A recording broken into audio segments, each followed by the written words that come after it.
భూ రికార్డుల నిర్వహణ కోసం గతంలో తెచ్చిన ధరణి పోర్టల్ ఆ తర్వాత వచ్చిన భూభారతిలో జరిగిన అక్రమాలు ఒక్కొక్కటిగా బయటపడుతున్నాయి. తహసీల్దార్ ఆఫీస్ నుంచి సీసీఎల్ఏ కార్యాలయం వరకు ఉద్దేశపూర్వకంగానే రికార్డులు మార్చేశారని ఫోరెన్సిక్ ఆడిట్ నివేదికల ద్వారా తెలుస్తుంది. తెలియక బటన్ నొక్కాం, తమ తప్పేం లేదంటూ బుకాయిస్తున్న అక్రమార్కుల భరతం పట్టేందుకు సర్కార్ సిద్ధమైంది.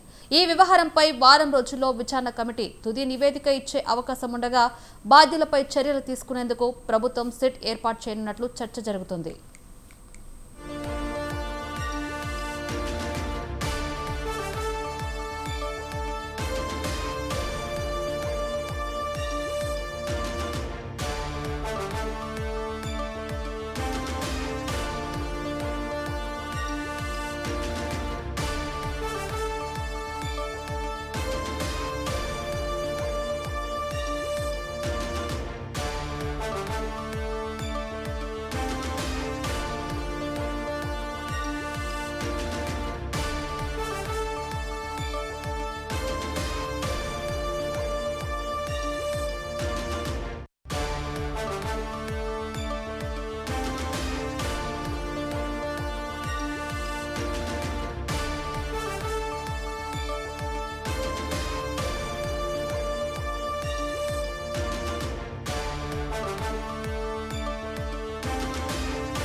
భూ రికార్డుల నిర్వహణ కోసం గతంలో తెచ్చిన ధరణి పోర్టల్ ఆ తర్వాత వచ్చిన భూభారతిలో జరిగిన అక్రమాలు ఒక్కొక్కటిగా బయటపడుతున్నాయి. తహసీల్దార్ ఆఫీస్ నుంచి సీసీఎల్ఏ కార్యాలయం వరకు ఉద్దేశపూర్వకంగానే రికార్డులు మార్చేశారని ఫోరెన్సిక్ ఆడిట్ నివేదికల ద్వారా తెలుస్తుంది. తెలియక బటన్ నొక్కాం, తమ తప్పేం లేదంటూ బుకాయిస్తున్న అక్రమార్కుల భరతం పట్టేందుకు సర్కార్ సిద్ధమైంది. ఈ వ్యవహారంపై వారం రోజుల్లో విచారణ కమిటీ తుది నివేదిక ఇచ్చే అవకాశం ఉండగా బాధ్యులపై చర్యలు తీసుకునేందుకు ప్రభుత్వం సిట్ ఏర్పాటు చేయనున్నట్లు చర్చ జరుగుతుంది. ఇక ఇదే అంశానికి సంబంధించి మరిన్ని అప్డేట్స్ ఫోన్ ఇన్ ద్వారా ఇన్పుట్ ఎడిటర్ రాజమౌళి అందిస్తారు. రాజమౌళి, చెప్పండి, పలు జిల్లాలో ధరణి అక్రమాలపై జరుగుతున్నట్టుగా తెలుస్తుంది. అనుమానితుల అదుపులోకి తీసుకుని విచారణ కూడా చేస్తున్నారు. అసలు ఏం జరుగుతుంది?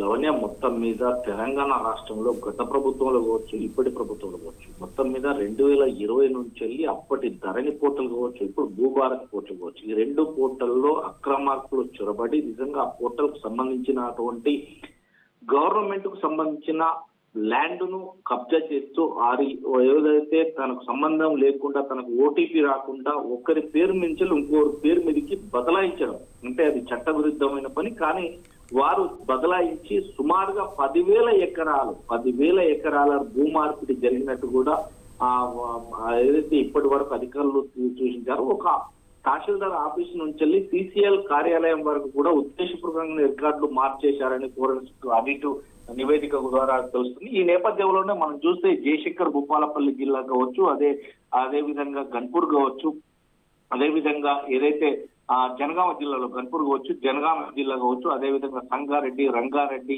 ఇలా చూస్తే కనుక మొత్తం మీద హైదరాబాద్ సిటీతో పాటు మిగతా వరంగల్, కరీంనగర్ అంటే ఉమ్మడి జిల్లాలలో కొన్ని కొత్త జిల్లాలు చూస్తే మాత్రం భూభారతి పోర్టల్ తప్పులు తనఖా నడిచాయి.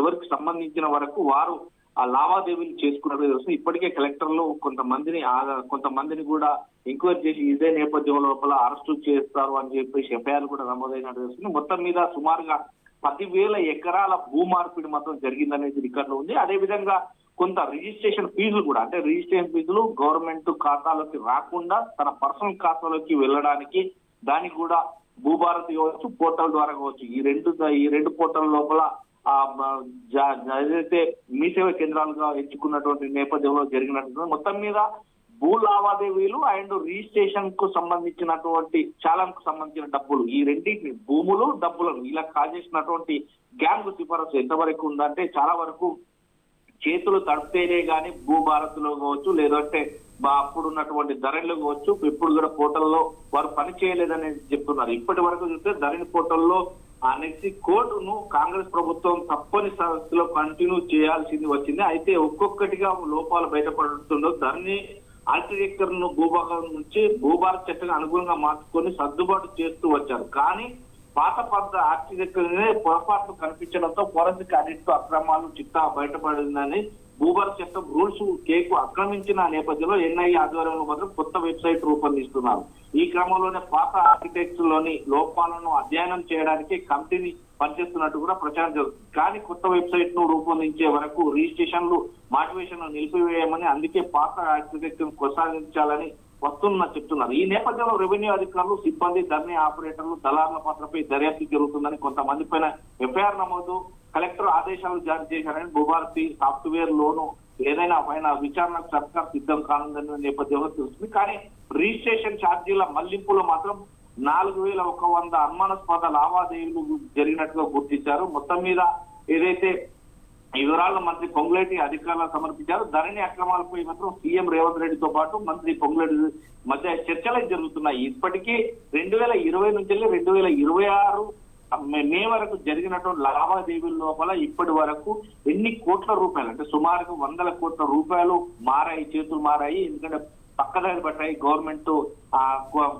ఖజానాకు రాకుండా. అదేవిధంగా 10,000 ఎకరాల భూ మార్పిడి కూడా జరిగింది. ఎందుకంటే దీనికి సంబంధించి ఎవరికైనా కానీ అంటే భూభారత్ లోపల కావచ్చు, లేకుంటే అప్పుడున్నటువంటి ధరణి లోపల కావచ్చు, ఈ రెండింటి లోపల కావచ్చు, భూ యజమానికి తెలియకుండానే అతనికి ఓటీపీ రాకుండానే తన పేరు మీద ఉన్న భూమి ఇంకోరికి పట్టా చేసిన నేపథ్యం భూభారతి కావచ్చు, లేదంటే కింద ఆపరేటర్లు ఎంఆర్ఓ ఆఫీస్ లో, ఆర్టీఓ ఆఫీస్ లో పనిచేసే, కలెక్టర్ ఆఫీస్ లో పనిచేసినటువంటి వ్యక్తులు కావచ్చు. ఇదంతా కూడా ఎంఆర్ఓ నుంచి వెళ్ళి ఆర్టీఓ నుంచి కలెక్టర్ ఆఫీస్ లో పనిచేసే వ్యక్తులు, అలాగే భూభారత్ లో ఉన్నటువంటి పోర్టల్లో ఉన్నటువంటి ధరణి పోర్టల్లో ఉన్నటువంటి హైదరాబాద్ లో ఉంటున్నటువంటి మెయిన్ హెడ్ లైన్ లో ఉన్నటువంటి నేపథ్యంలోనే ఇదంతా కూడా జరిగిందన్నట్టు చెప్తున్నారు. మొత్తం మీద ఒక మండల స్థాయి నుంచి వెళ్ళి డివిజన్ స్థాయి నుంచి వెళ్ళి జిల్లా స్థాయి నుంచి వెళ్ళి స్టేట్ స్థాయికి కూడా ఈ లావాదేవీలు జరిగినట్టుగా నిరూపణ అవుతున్నాయి. దీనికి సంబంధించి ఇప్పటికే ఏదైతే మీ సేవా సెంటర్లను కూడా అధ్యయనం చేసిన నేపథ్యం ఉంది. మా మీ సేవా సెంటర్ లో ఒక రిజిస్ట్రేషన్ మోటివేషన్ చేయాలంటే పాత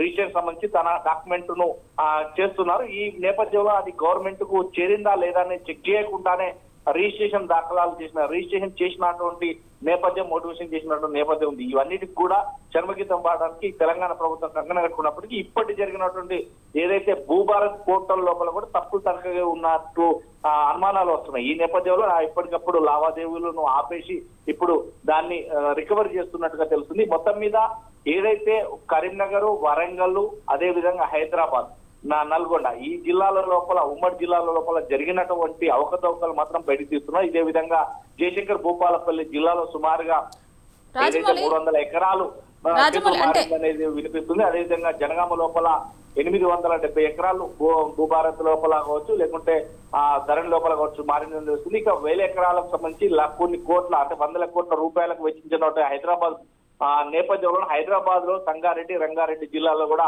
ఇలాంటి జరిగి ఉన్నాయి అని చెప్పేసి అధికారులు చెప్తున్నారు. ఈ నేపథ్యంలోనే ఎప్పటికప్పుడు భూభారత్ని కావచ్చు, లేకుంటే ధరణి పోవటం కావచ్చు, ఇప్పటికప్పుడు సర్వ్ చేయడానికి అధికారులు సన్నిహితమైనట్టు తెలుస్తుంది. ఏది ఏమైనప్పటికీ మాత్రం తాడు ఎక్కేవాడు అంటే తలదన్నేవాడు ఉన్నట్టుగా భూభారత్ చట్టం తీసుకొచ్చిన ప్రైవేటీకరణ నేపథ్యంలోనే ప్రైవేట్ లో చేసే వ్యక్తులు బయటికి వెళ్తే గనక వారు వేరే వాళ్ళకు దీని పర్సనల్ డేటా అంతా కూడా సమకూరుస్తున్నారనేది వాదనలు అయితే వినిపిస్తున్నాయి. ఏది ఏమైనా గవర్నమెంట్ ఈ ప్రైవేట్ సెక్టర్లకు ఇచ్చే కంటే గవర్నమెంట్ సెక్టర్ లో ఉండి వారిని క్రమబద్ధీకరణగా చూసుకోవాల్సిన బాధ్యత గవర్నమెంట్ పైన ఉంది అనేది మాత్రం తెలుస్తుంది. రాజమౌళి, అంటే 22,000 భూముల హక్కులను మార్చినట్టుగా అనుమానాలు వ్యక్తం అవుతున్నాయి. అంటే ప్రభుత్వం ఎలాంటి చర్యలు తీసుకోబోతుంది వీటిపై? మొత్తం మీద లావనే మనం చూస్తే కనుక ఇప్పటికే 10,000 ఎకరాల భూములు బదలాయించారు. అంటే యజమానికి తెలియకుండానే భూ బదలాయింపు జరిగింది. అంటే సుమారుగా చూస్తే కనుక ఒక వ్యక్తికి 5 ఎకరాలు ఉంటే ఆ 5 ఎకరాల భూమిని సుమారుగా వీరు అంటే ఆపరేటర్, ధరణి ఆపరేటర్లు కావచ్చు, భూభారత ఆపరేటర్లు కావచ్చు, తనకు యజమానికి తెలియకుండానే ఇంకొకరికి బదలాయించడం, అంటే ఇంకొకరి దగ్గర నుంచి డబ్బులు దండుకొని బదలాయించారు అనేది తెలుస్తుంది. అంటే అతను లబోదిబ్బం అనుకుంటున్నా, నా 5 ఎకరాల భూమిని నేను ఎవరికి పట్టా చేయలేదు, నా పట్టా ఎందుకు మార్పిడి జరిగింది అని అతను ఎంఆర్ఓ చుట్టూ, ఆర్డీఓల చుట్టూ, కలెక్టర్ల చుట్టూ తిరిగిన దాఖలాలున్నాయి. కానీ విసిగి చెందేలో కొందరు ఆత్మహత్య చేసుకున్నారు, కొందరు హత్య చేసుకున్నారు. ఈ నేపథ్యంలోనే చాలా వరకు కూడా అంటే ఆత్మహత్యకు పాల్పడ్డ వారు కూడా చాలా వరకు ఉన్నారు. ఎందుకంటే తిరిగి యాత్ర, ఎందుకంటే అది సివిల్ మ్యాటర్ కాబట్టి పోలీసులు పట్టించుకునే దాఖలాలు లేవు. అది కోర్టుల చుట్టూ తిరగాలంటే ఎన్ని సంవత్సరాలకు తిరుగుతుంది. కానీ ఇక్కడ ఏదైతే భూమికి వెళ్ళాలంటే అక్కడ ఏదన్నా మాట్లాడాలంటే అది సివిల్ కేసు నుంచి క్రిమినల్ కేసుకు మారుతుంది కాబట్టి ఆ రైట్స్ అన్ని కూడా భూ బదలాయించుకున్న వారికి ఉంటాయి. మా పరిస్థితి ఏంటి అని కూడా చాలా వరకు విస్తురపోయారు. సుమారుగా ఇప్పటి వరకు అయితే 10,000 ఎకరాల వరకు భూములు మారాయని తెలుస్తుంది. గవర్నమెంట్ భూములతో పాటు ప్రైవేట్ భూములు. ఈ నేపథ్యంలో చూస్తే ఎక్కడైనా ఎక్కువగా ప్రైవేట్ భూములే మారాయి. ఇప్పటి వరకు మనం చూస్తే కనుక ఇది ఇంతకింత పెరగడానికి ఆస్కారం ఉంది. ఇప్పటికీ గవర్నమెంట్ మాత్రం తగు చర్యలు తీసుకుంటున్నారో, ఎలాంటి చర్యలు తీసుకుంటూ వేచి చూడాల్సిన పరిస్థితి ఏర్పడింది.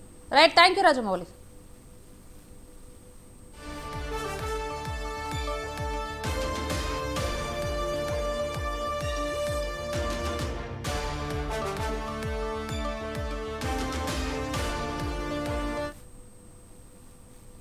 ధరణి పోర్టల్ లెగసీ కోడ్ను కాంగ్రెస్ ప్రభుత్వం తప్పని పరిస్థితుల్లో కంటిన్యూ చేయాల్సి వచ్చింది. అయితే ఒక్కొక్కటిగా లోపాలు బయటపడుతుండటంతో ధరణి ఆర్కిటెక్చర్ను భూభారతి చట్టానికి అనుగుణంగా మార్చుకొని సర్దుబాటు చేస్తూ వచ్చారు.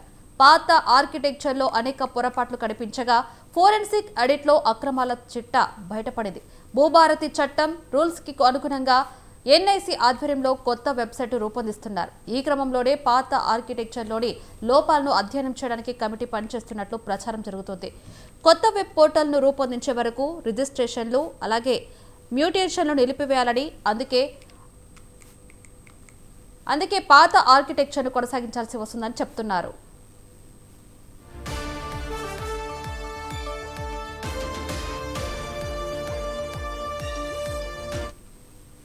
రెవెన్యూ అధికారులు, సిబ్బంది, ధరణి ఆపరేటర్లు, దళార్ల పాత్రపై దర్యాప్తు జరుగుతుంది. కొంతమందిపై ఎఫ్ఐఆర్ నమోదు కలెక్టర్ల ఆదేశాలు జారీ చేశారు.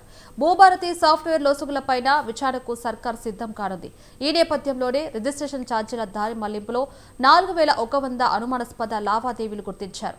ఈ వివరాలను మంత్రి పొంగులేటికి అధికారులు సమర్పించారు. ధరణి అక్రమాలపై సీఎం రేవంత్ రెడ్డి, మంత్రి పొంగులేటి మధ్య చర్చ జరిగింది.